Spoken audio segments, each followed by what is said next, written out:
এখানে যে ভিকটিম তিনদু এলাকার সেখানে এক মহিলা, সেটা হল চিংমা খিয়াল, গত 5 তারিখ তার মৃতদেহ পাওয়া যায় একটা ঝিরিতে, যে ঝিরিতে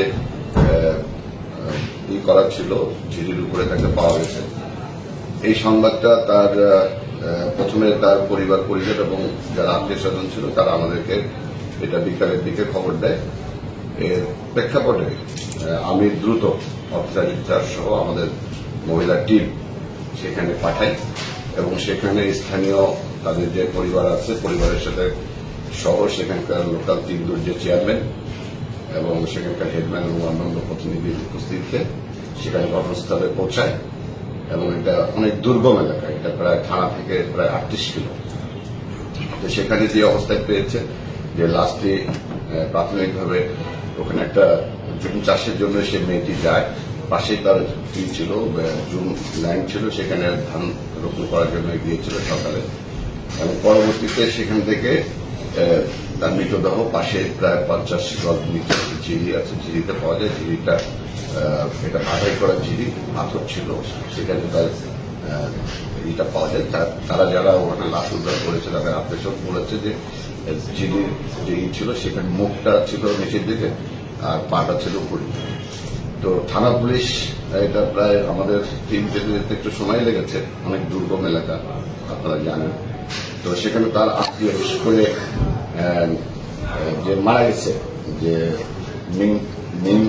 চিংমা খিয়াং সম্প্রদায়, এটা 29 বছর বয়স।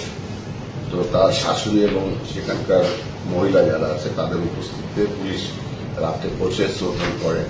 তো শ্রোতালে তার শরীরের মুখমণ্ডল এবং মাথায় আঘাতের চিহ্ন পাওয়া গেছে এবং পরবর্তীতে সেটা পুলিশ স্কটের মাধ্যমে রাত্রেই স্থানীয় জনগণের সহায়তায় রাত্রেই ডেডবডি থানায় আনা হয়েছে এবং আজকে আবার সেটা স্কটের মাধ্যমে এটা পোস্টমর্টমের জন্য সদর থানায় ইতিমধ্যেই লাশ সহ রওনা করেছে পুলিশ। যে এই ঘটনায় একটা মামলা হয়েছে, মামলার যেটা বলবো যে ভিকটিম তার স্বামী আদিতে একটা মামলা করেছে।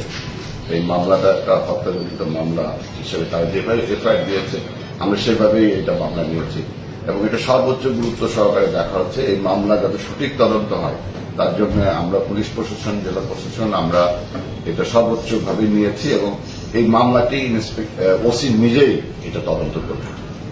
প্রাথমিকভাবে কি ধর্ষণের কোনো আলামত পাওয়া গেছে কিনা?